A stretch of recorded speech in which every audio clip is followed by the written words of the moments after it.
Alors, je voudrais revenir sur l'astrologie en allant un peu plus loin que ce que nous avons fait jusqu'à présent, au niveau de la prévision. J'ai dit que on ne pouvait pas prévoir avec précision les effets d'une cause. Parce que la cause, c'est la puissance, et les effets, c'est l'acte, et le passage de la puissance à l'acte, c'est le passage aussi vers la pluralité des possibles, et la pluralité des effets et des résultats. En revanche, il est possible de prévoir que lorsque les causes disparaissent, les effets disparaissent, quels qu'ils soient, aussi divers qu'ils soient. Et donc finalement, c'est plutôt dans la prévision de la disparition de certains effets que l'on pourra travailler, et non pas dans la prévision de certains effets au départ d'un processus.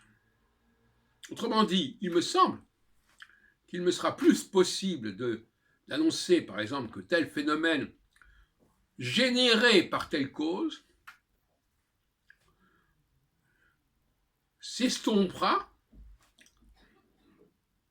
finira par disparaître, lorsque la cause aura disparu.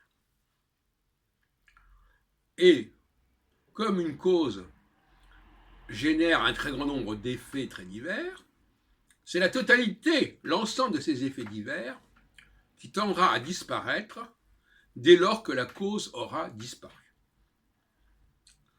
Alors ça apporte une nouvelle perspective à la prévision astrologique.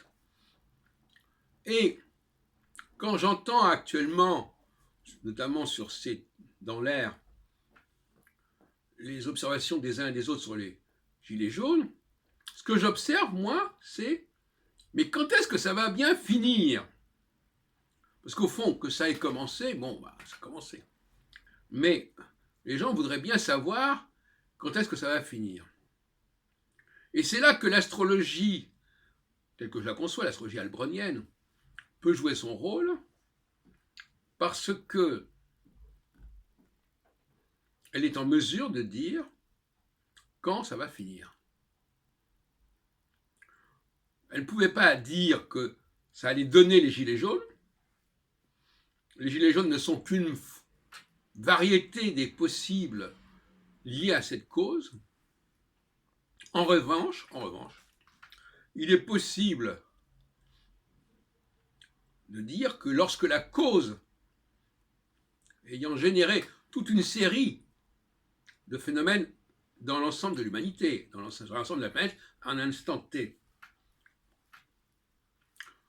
l'ensemble de ces effets sera conduit à s'éclipser, à disparaître, lorsque la cause aura disparu. Et ça, c'est pas évident d'en arriver à cette conclusion, qui est assez subtile, je dois avouer. C'est la fin de la cause qui est prévisible, et non pas la diversité des effets. Je crois que c'est assez évident. Et lorsque on peut dépasser la question de la diversité des effets en disant, quels que soient les effets liés à cette cause, dès lors que la cause aura disparu, les effets vont disparaître par la même occasion.